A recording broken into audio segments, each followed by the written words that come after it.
in the campaign against counterfeit. Among the legislations under contention is the Trademark Act. But also increase the punishment, because 2 or 3 years punishment for somebody who is faking a product like electronics, which can cause cancer, blood cancer and all those things, is not sufficient. The complication in defining counterfeit poses a challenge for economic players to distinguish genuine and fake products on the market. Part of the reason we have the prevalence of counterfeits in Uganda is because the laws are not very clear. But even with the existing laws which stop the infringement, we think that will be good, for example, to amend the Trademark Act and include a definition there of counterfeiting specifically. The unguided e-wastes are proving hazardous to the public. The Anti-Counterfeit Network recommends proper disposal arrangement for outdated electronics. We do not have any implementation in this country on how to dispose of the electronics that we use, the TVs, the computers, the phones, after they have come to their end of life. We do not have. Everybody just destroys the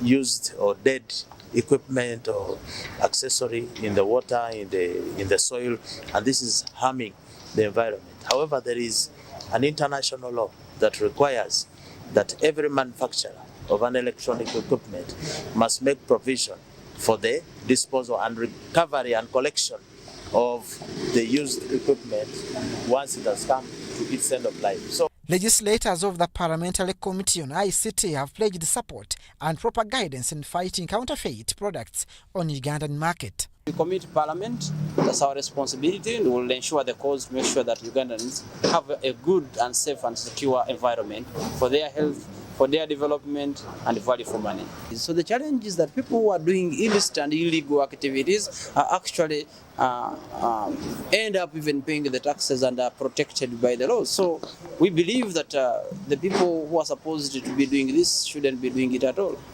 It should be noted that many of counterfeit peddlers are obedient taxpayers, and this compromises the fight against fake products on the Ugandan market. Abdul Nasser Lubwama, UBC News. Over 10,000 kilograms of contraband cosmetics has been confiscated by the URA. Now, the targeted enforcement operation unearthed banned cosmetics prohibited for causing their users skin rashes and cancer. Now, besides their harmful nature, smuggled illegal products are creating unfair competition in the market.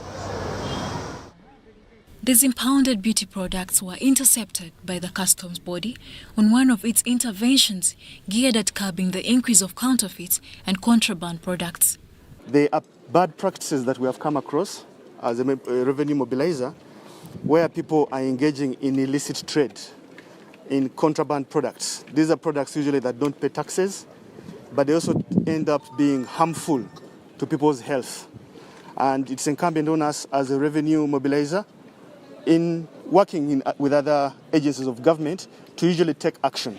The skin lightening products, which contain mercury and hydroquinone, are often smuggled into the country, although their importation is illegal. When they import these products, they declare them as products in transit to the neighboring countries. And in some of the neighboring countries, these products are not prohibited. So once they get there, especially South Sudan and DR Congo, they now organize and bring them back in small quantities using trucks like this, using small vehicles like this, and they smuggle them back into the country.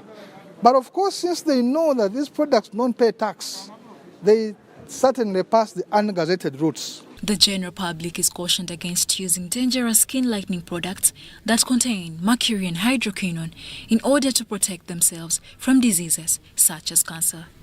Now, some manufacturers, they are ethical enough. They indicate that the cream has hydroquinone. So you can watch out against this. But others are not. They do not indicate. You can only know the content by the effect it does on your skin. So any skin lightening product has got the dangerous chemical called hydroquinone, whose importation is prohibited, and therefore we should work together to desist from usage of such products. Most of them are manufactured in countries like Senegal, France, others are written on United Arab Emirates, others are written on Democratic Republic of Congo. Between June 2020 and June 2021, the Customs Enforcement Team seized 3,492 cartons of assorted cosmetics totaling to 39,748 kilograms. According to URA, the seized cosmetics will be destroyed at the owner's cost and the trucks forfeited once investigations are completed. Charlotte Amuge and Dennis Igoa for UBC News.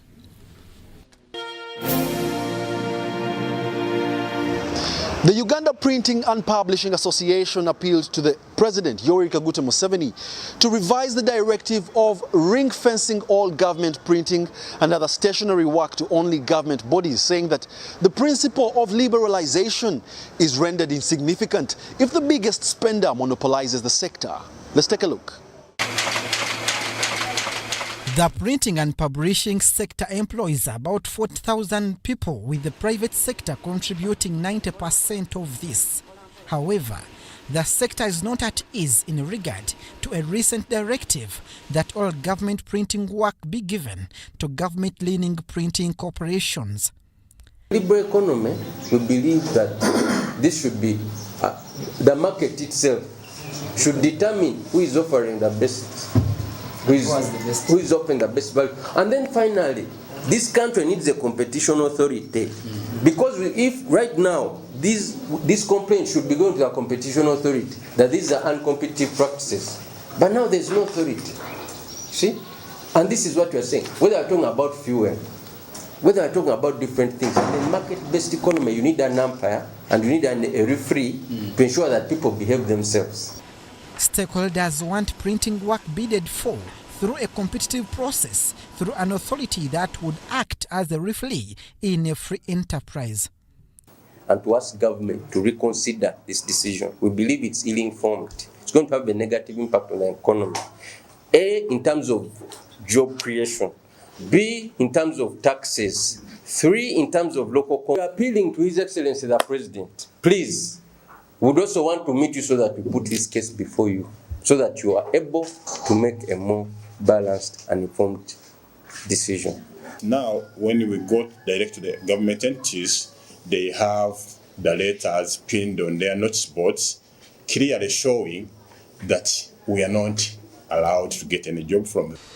Uganda Printing and Publishing Association is appealing for the revision of the directive about ring-fencing of all government printing and other stationery work to only government bodies. The competition for government jobs should never be limited to New Vision Group and UPPC, because we feel this discriminatory and contrary to the law of material justice and the best practice that govern the public procurements in Uganda. With the current standing order, all local governments across the country are not supposed to contract private companies for any form of printing apart from the New Vision Group and the Uganda Printing and Publishing Corporation, both situated in Kampala. Abdul Nasir Luwama, UBC News.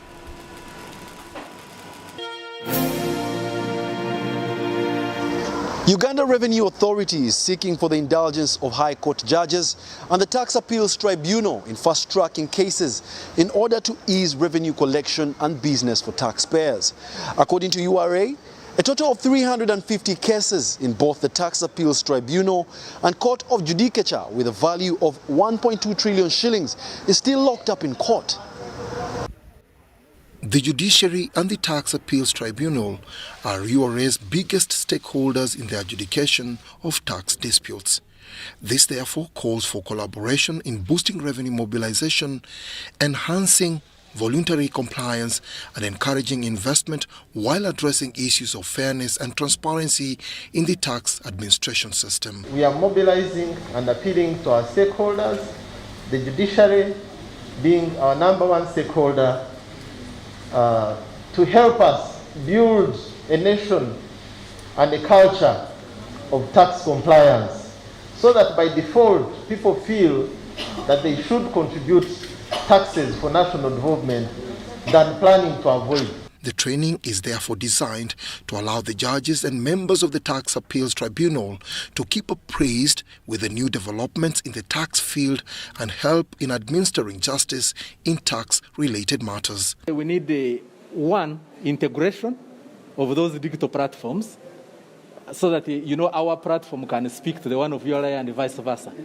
But secondly, we also need to enhance security of the platforms, because if someone logged into a URA security platform and cleared all the taxes, you know what that means, when in actual sense the taxes have not been paid. So we need cyber security, integration of the platforms so that we can easily talk to each other, but also thirdly, understanding these systems, because you are not going to adjudicate over a matter involving a system of URA when you don't understand it. So we need to have information and understanding of these platforms. As of 31st January 2022, Uganda Revenue Authority had a total of 350 cases in both the Tax Appeals Tribunal and the Court of Judicature, with a tax value of approximately 1.2 trillion shillings. The practice today is that when any taxpayer is assessed, those who are not compliant, their first choice is we run to the courts of law. Even when they know that their objections are not based on valid ground. But what do they hope to achieve? Probably to buy time for the court to listen to these cases and administer justice. Probably it is to pay, but pay later. And maybe some even think that they can get away without paying at all. So this is a journey that we need to join hands for the development of our nation. For us to be able actually to administer justice in our country, we need resources. We also have topics like alternative dispute resolution, which of late has given us revenue. It is not something that we're using a lot in the past, but I'm sure the Commissioner General is going to talk a lot about that. So we are also saying that how do we reduce cases so that you don't have a lot of cases going through to the High Court, to a Tax Appeals Tribunal. So we are creating a window where some of these cases can still be handled internally by the URA through the discussions in trying to move forward. As Uganda seeks to significantly scale down on donor dependence, solidifying of policies, laws and administration of tax is inevitable. Dennis Igor and Charlotte Amuge for UBC News.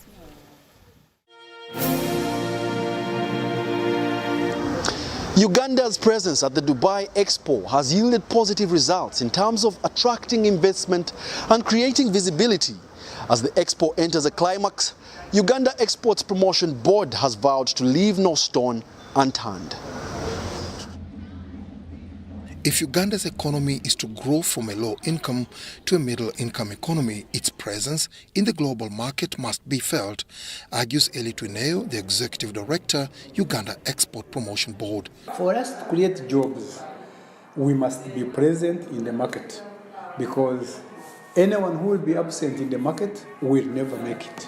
And I use the word will never make it. There is no way a country will get out of poverty and that they have no presence in the market, they have no access and entry into the market.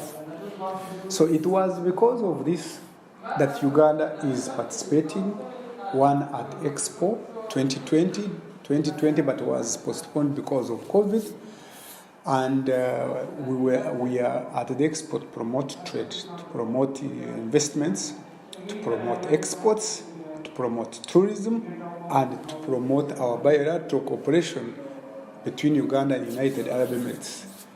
Because you cannot trade with a country where you don't have a relationship, where you don't have good cordial relationships. Uganda is currently participating at the Dubai Expo 2020, which is credited for bridging the gap between public and private sector entities towards marketing the country. A few delegations have already visited Uganda ever since the expo started, and they have held meetings with the Minister of Finance, Minister of Trade, Minister of Foreign Affairs, and State House. The president, sometimes the president himself. So this expo is a worthwhile project. And I urge that in the future, because it comes after 5 years, in different places, we should also invest again in expos. We came to look for business, basically, to promote Uganda, the most beautiful country on the continent, the Pearl of Africa. There are a lot of opportunities, you enjoy, you relax when you come to Uganda. I'm here at the Dubai Expo, at the Ugandan stall, to see all the opportunities that are available and to bring back people, visitors, back to our country. So what do you think about our exhibition or our stall? Our stall is good. Our stall is good. Actually, it's excellent. I don't know why people were demeaning it, but they have done a good work, some great work.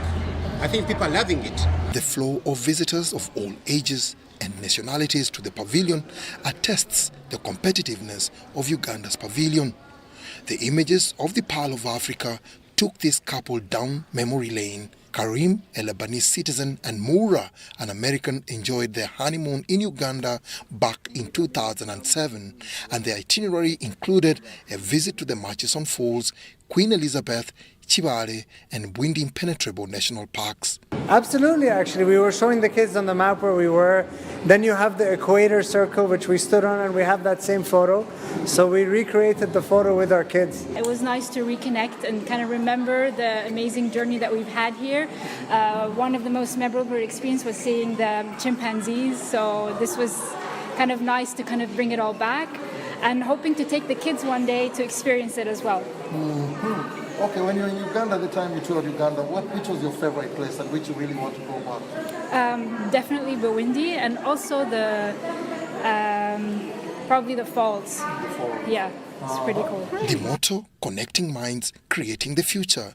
The Dubai Universal Exposition provides the participating 192 countries a platform to attract investment and do business. Dennis Igoa for UBC News.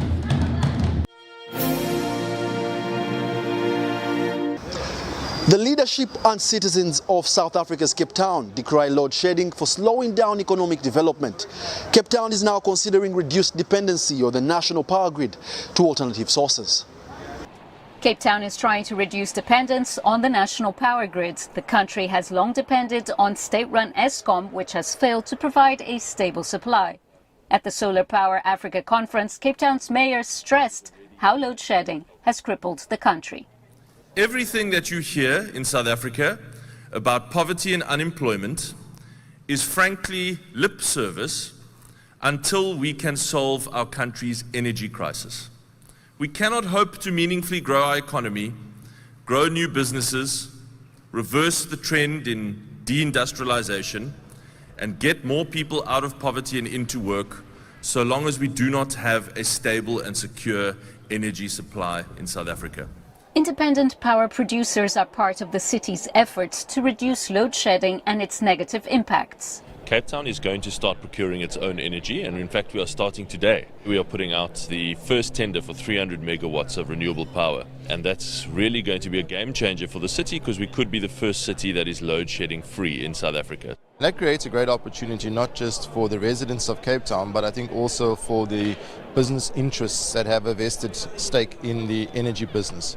So when you look, for example, at the opportunities for local content, for attracting investment, bringing local entrepreneurs in contact with technology service providers, etc., there's a huge opportunity here to create a base by which we can generate more power from independent sources and help reduce the dependency on Eskom. Cape Town plans to have the project's mostly solar photovoltaic constructed and connected in the next 40 months, paving the way for other municipalities. I think through the city of Cape Town taking this initiative and going for this, it can also set kind of some precedents for other municipalities, where other municipalities can also come and learn how they can take this kind of initiative forward. It's going to be a massive, massive relief on the constrained grid. The city of Cape Town has been calling for such a plan for many years now. It's steaming ahead with plans to move away from the national electricity grid, a tall order when South Africa alone is said to be 84% reliant on coal.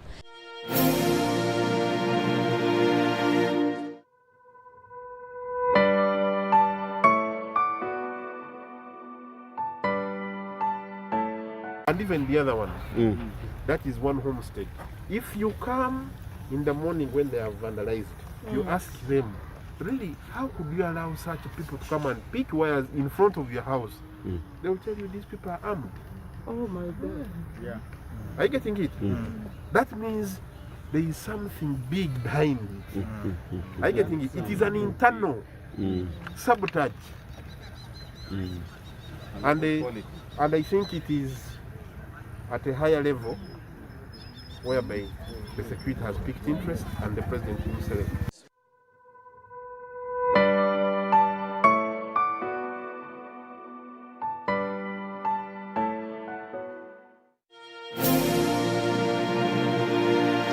In our Sounds of Business, we take you to the village market in Desi town in north-central Ethiopia. The locals in Desi use horses and donkeys to transport their agriculture produce from farms up in the hills. The main economic activity in Desi is agriculture, both commercial and subsistence.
The increase in fuel prices is affecting commodity prices too, because transportation is among the major costs that enterprises incur to get commodities to the market.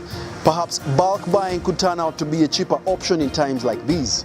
That's just a food for thought. Otherwise, thank you for joining us on this episode of the weekly Business Roundup. With me, your host Wadulo, Mark Arnold. Catch us on the next episode, same time, same place. From the team, I must say, good night.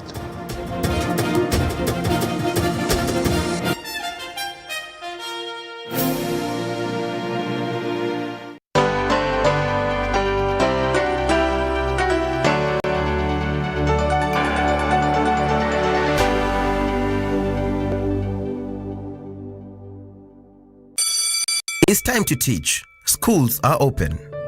In these days of COVID-19, teachers are not only giving knowledge, but protecting themselves and their students from the virus.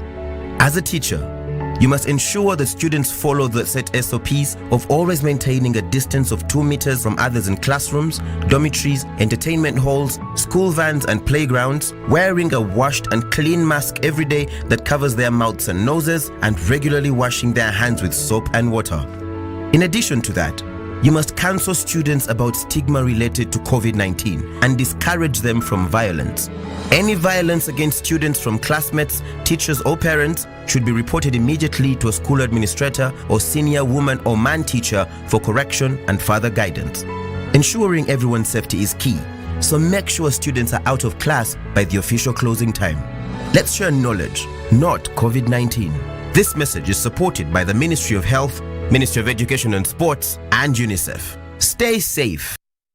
Our Ugandan story isn't a new one. It's not about where we come from. It's about working, living, and growing together. It's about speaking the same language of progress. We're Ugandans building Uganda, building Ugandans and developing competencies required in the oil and gas Ugandan businesses to achieve greatness. We're here to build big. We're truly Ugandan.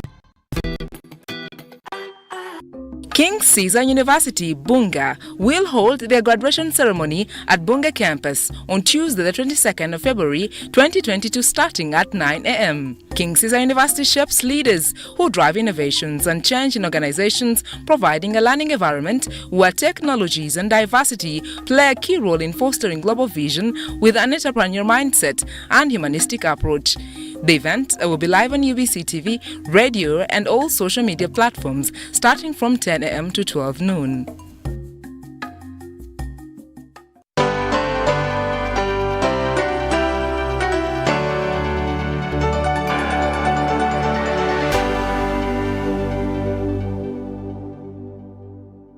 The COVID-19 pandemic, this year's Tarehe Sita celebrations are being held in a less conspicuous manner, devoid of the use of befitting pomp and pageantry that accompanies our force's birthday.